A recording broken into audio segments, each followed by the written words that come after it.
Un saluto ai nostri amici telespettatori, eccoci al consueto appuntamento con la rubrica Family, Salute e Benessere.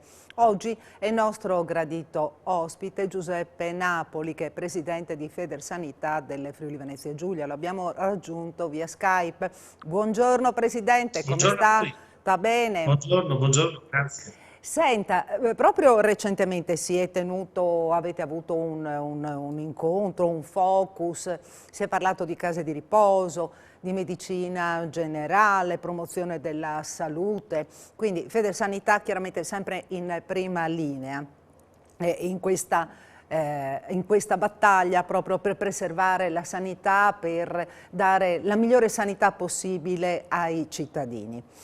E praticamente uno degli aspetti che sono emersi nel corso di questo focus è la richiesta congiunta con ANCI, FVG e ANCI nazionale per individuare dei criteri specifici per l'assegnazione di risorse ai comuni che sono dotati di case di riposo. Questo è uno dei tanti temi che affronteremo nel corso della nostra trasmissione.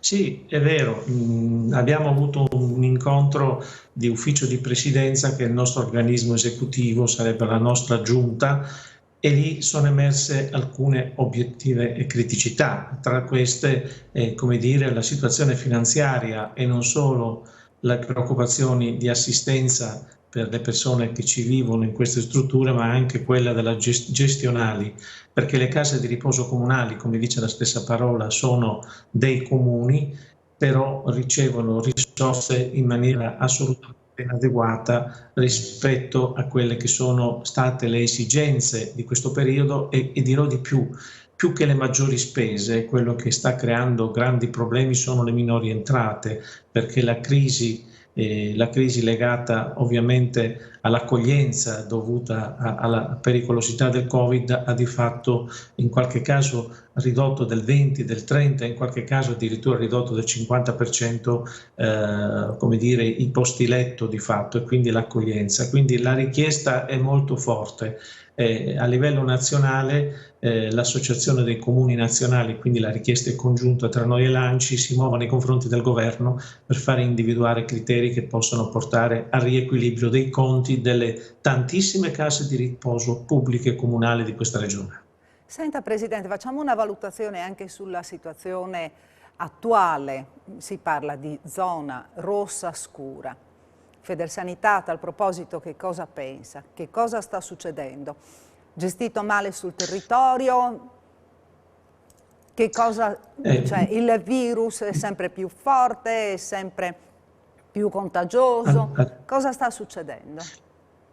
Guardi, le rispondo semplicemente che mi pare un'uscita infelice dell'Unione Europea, della Comunità Europea, perché di questo stiamo parlando. Questa indicazione viene da Bruxelles, Sì. Non è ancora definitiva, è la proposta di una nuova, tra virgolette, rimodulazione dei livelli di pericolo dei territori e francamente ho trovato singolare che tutto questo avvenga e che soprattutto non ci sia stata una presa di posizione finora molto forte da parte del governo nazionale italiano, perché vorrei ricordare a tutti che non è che il Friuli Venezia Giulia si deve difendere a Bruxelles. A Bruxelles è lo Stato italiano che deve essenzialmente difendere i propri territori. Cominciamo a dire le cose come stanno, quindi non cominciamo ogni volta a dire ma lo deve fare il Veneto, lo deve fare Bonaccini in Emilia, lo deve fare Federica in Friuli. No, lo deve fare essenzialmente il governo nazionale italiano, che su questo problema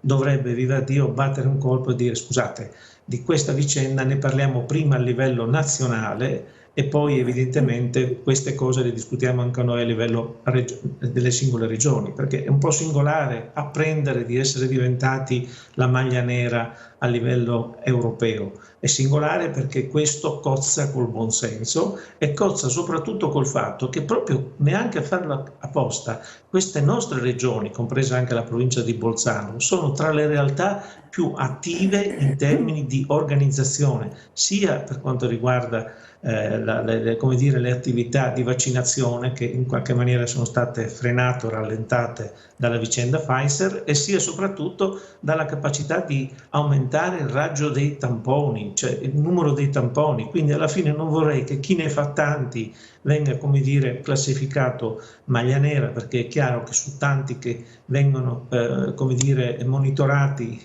aumenta il numero dei casi rispetto ad altre regioni che discutibilmente ne fanno il minimo sindacale. Quindi c'è qualcosa che non funziona e di questo dovrebbe soprattutto preoccuparsi il governo italiano. Ecco, questa è la tesi più diffusa proprio per quanto riguarda il numero di tamponi e quindi l'incidenza dei positivi in base al numero dei tamponi effettuati. Questa è l'ipotesi, no? Sì.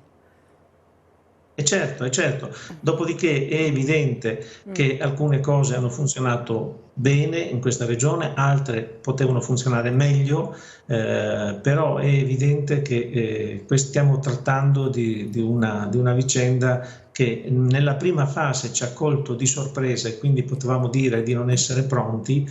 Nella seconda fase probabilmente potevamo essere pronti un po' meglio, questo è un dato oggettivo. E ancora di più nella terza, perché adesso si parla di terza ondata. Senta, per quanto riguarda le vaccinazioni... Sì, prego, l'ho interrotta, Presidente, stava dicendo... No, la terza ondata di fatto è la coda della seconda, che sarà sicuramente, entrerà in scena se non riusciamo a fare noi tutti, non solo la nostra regione, ma tutto a livello del sistema paese, se non riesce a dar corso alle vaccinazioni. Cioè le vaccinazioni sono l'unico scudo reale, concreto, e magari alla fine, come dire, ci metterà in sicurezza per un anno e poi dovremo riprendere a rivaccinarsi, però è l'unico scudo obiettivamente, scientificamente dimostrato che può in qualche maniera preservare le vite delle persone. Sul resto è una lotteria e quindi questa cosa evidentemente preoccupa e preoccupa molto, perché la diffusione è qualcosa che dipende dalle abitudini delle persone, dalla leggerezza di alcune persone, dalla irruenza di altre persone, però il dato è che questo virus evidentemente c'è, è ancora molto presente, molto diffuso nelle nostre comunità. Ecco, a proposito di vaccinazioni, ci sono i farmacisti che continuano a insistere, a dire noi siamo pronti a dare una mano sul territorio, ma mi pare che non siano stati ascoltati, almeno qui nella nostra regione, contrariamente a quanto accade ad esempio in Emilia-Romagna, mi pare, no? Almeno queste sono le impressioni raccolte. Sì. Si farebbe molto bene ad ascoltare i farmacisti.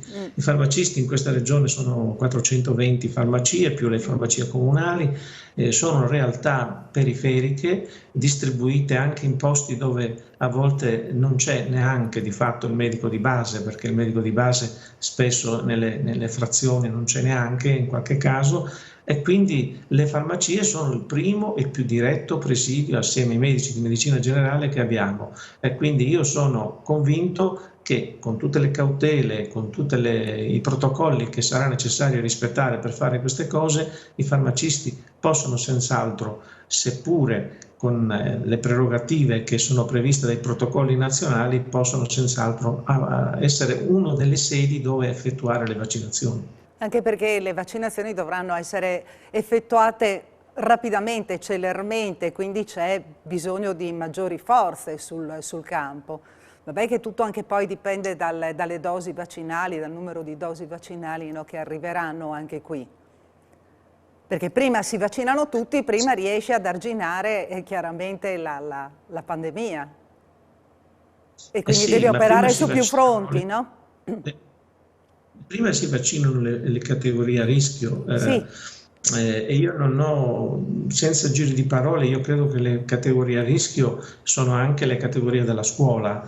Lo dico perché devo spezzare una lancia a favore del fatto che non è tollerabile che non si riesca a far funzionare le scuole, quindi se serve con un grande sforzo organizzativo accanto, dopo il personale sanitario, dopo il personale delle case di riposo, dopo il personale che svolge funzioni pubbliche essenziali, io credo che bisogna assolutamente pensare anche a uno sforzo organizzativo perché le scuole per questi 4 mesi e mezzo che restano cercano di restare aperte, perché c'è anche il rischio che avremo poi dei danni collaterali che non saranno quelli del Covid, saranno quelli che abbiamo in qualche maniera creato per aver gestito non propriamente bene. Poi ci sono le categorie, come dire, anagrafiche, gli ultraottantenni, che sarebbero quelli che in qualche maniera sono scivolati, shiftati a causa del ritardo di Pfizer e anche di Moderna nel mandare i vaccini in Italia e nelle nostre regioni, e poi ci sono quelli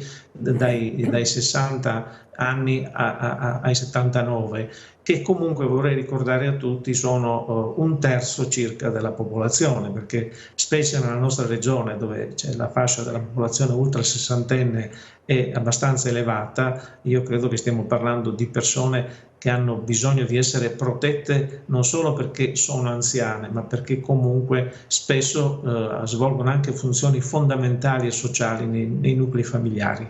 Quindi direi che bisogna prestare attenzione su queste cose. Senta, mancano 50 secondi alla chiusura della trasmissione. Riusciamo a dire qualcosa sul progetto europeo, l'Interreg Italia-Croazia, Take It Slow, un progetto di sostenibilità? E poi chiudiamo, Presidente.